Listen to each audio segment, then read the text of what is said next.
படைத்தலைவன் சண்முக பாண்டியன் நடிச்சிருக்காரு, கேப்டனோட பையன். So captain வேறு இதில் ஒரு சின்ன ரோல் ஒன்று பண்ணியிருக்காரு. இப்படி பல விஷயங்கள் அந்த ட்ரெயிலர் வரும்போது கேப்டன் சினி கிரியேஷன்ஸ் வந்து ரிலீஸ் பண்ணுது அப்படின்னு நம்ம தமிழ்நாட்டில் கேப்டன் விஜயகாந்துக்கு கொடுக்குற இந்த மரியாதை எனக்கு தெரிந்து வேறு எந்த தலைவருக்கும் இந்த அளவுக்கு கொடுப்பாங்களா அப்படிங்கிறது தெரியாது. ஏன்னா அனைத்து மக்களுக்குமே வந்து பிடித்தமான ஒரு நடிகர் அப்படின்னா அது கேப்டன் விஜயகாந்த் அவர்கள் தான். ஸோ அப்படிப்பட்ட ஒரு நடிகருடைய பையன் படம் வருது அப்படின்னா கேப்டனுக்காக இந்த படத்தை பார்க்கணும்டா அப்படின்னு அந்த கூட்டங்கள் இங்கே அதிகம்.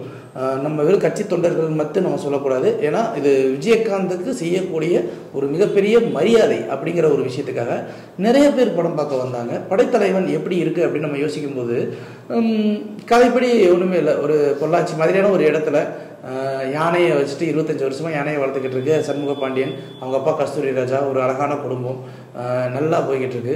ஊரில் இந்த யானைக்காக வட்டி கொடுக்குற ஒரு இடத்துல வந்து அப்பா அவமானப்படுத்துகிற ஒரே காரணத்துக்காக எப்படியாவது இந்த கடனை அடைக்கணும் அப்படின்ற ஒரே காரணத்துக்காக சண்முக பாண்டியன் வந்து இந்த யானையை வச்சு ஏதாவது தொழில் பண்ணலாமா அப்படின்னு போகும்போது ஒரு குரூப் என்ன பண்ணும், இந்த யானையை வச்சு வேற ஒரு பிஸ்னஸ் பண்ணலாம், யானையை எப்படியாவது உங்கள் கைக்கு வாங்கிக்க அப்படின்னு ட்ரை பண்ணும்போது இதை வாங்கிறதுக்காக வில்லன் குரூப்பு சில சித்து வேலைகள் பண்ணி கடைசியில் யானைக்கு மதம் முடிக்க வச்சுருவாங்க.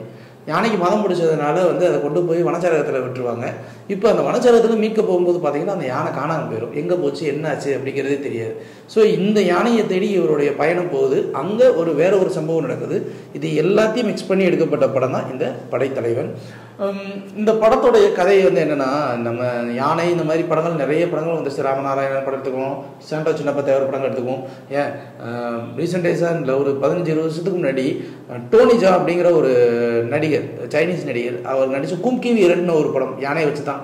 அதை வந்து ஆல்ரெடி வந்து ஹிந்திலேயே வந்து ஜாக்கி ஷெராஃபோட பையன் டைகர் ஷெராஃபும் அது மாதிரியே வச்சு ஒரு படம் பண்ணிட்டாரு. இப்போ அவர் பண்ணி முடிச்சிட்டதுக்கப்புறம் தான் நம்ம பேசிடுவோம். இதுக்கு முன்னாடியே வந்து ஆர்வம் நடித்த ராஜபீமான்னு ஒரு படம்.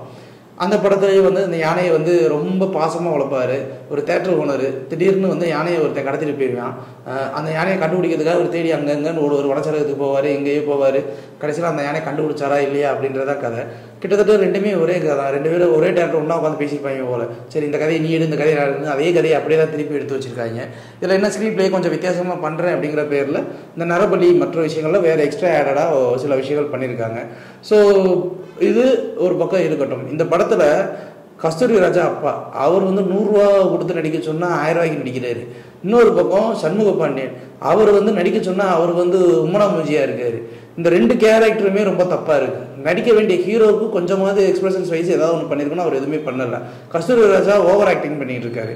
இந்த காஸ்டிங் வைஸ் இது ஒரு பெரிய தப்பாக இருக்குது. அதே மாதிரி நம்ம ஆல்ரெடி ராஜபீமா படம் பார்த்ததுனால இந்த படம் எந்த இடத்துலையுமே நமக்கு கனெக்ட் ஆகவே இல்லை, ஒட்டவே இல்லை.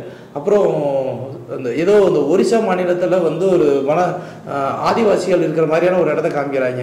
அதை என்ன தமிழ்லாம் பேசுகிறாங்க, ஒரிசாவில் தமிழ் பேசுகிறாங்க அப்படிங்கிற ஒரு விஷயமே எனக்கு இந்த படம் பார்க்கும்போது தான் தெரிஞ்சு இப்படியெல்லாம் நடக்குமா அப்படிங்கிற ஒரு விஷயம். அதே மாதிரி இந்த யானையோடைய சவுண்டு, இதுக்கான சவுண்டு அதுக்கான சவுண்டு அப்படிங்கிற ஒரு விஷயம்லாம் சொல்லுவாங்க. இதில் இன்னொரு கொடுமையான ஒரு விஷயம் என்ன தெரியுமா, கேப்டன் விஜயகாந்த் ஸ்க்ரீனில் வரப்போறாரு அப்படின்னும் போது ஒரு தேட்டரில் பயங்கரமான ப்ளஸ் ப்ரொஃபஸர் ரமணா அப்படின்னு உள்ள வருவார் அப்படின்னும் போது கார்ட்டூன் ஃபேஸ் ஏஐயில் காமிச்சாலும் போடல, கார்ட்டூன் ஃபேஸை காமிச்சு நம்மளை ஏமாற்றி விட்டாங்க. அந்த டைலாக்கு, அவர் கண்ணு, அதெல்லாம் கொஞ்சம் வித்தியாசமாக ஏதாவது ஒன்று பண்ணி இருந்துருக்கலாம். அதுவுமே பண்ணவே இல்லை. இந்த படத்துக்கு இசைஞானி இளையராஜாவுடைய இசை அப்படின்னு சொன்னாங்க. இசைஞானி இசையா இது அப்படிங்கிற கேட்குற மாதிரி தான் இசை இருந்துச்சு. எந்த இடத்துல இசையும் ஒட்டவே இல்லை. சண்முக பாண்டியன் ஆக்ஷன் வைக்ஸு ஓகே, அந்த பாடி ஸ்ட்ரக்சர் அதுக்காக மெனக்கெட்டிருக்காரு. ஃபைட் சீக்வன்ஸ்லாம் நல்லா பண்ணியிருக்காரு. பட் மற்ற கேரக்டர் எதுவுமே படத்தில் ஒட்டவே இல்லை. ஒளிப்பதிவு வந்து படம் ரொம்ப ரொம்ப ரொம்ப ரொம்ப ரொம்ப ஸ்லோவாக இருக்கிறதுனால இந்த ஒளிப்பதிவுக்கு இந்த காடை எல்லாமே நம்ம பார்த்து பழகினதுனால அது ஒரு பெருசாக ஈர்க்கவுமே இல்லை.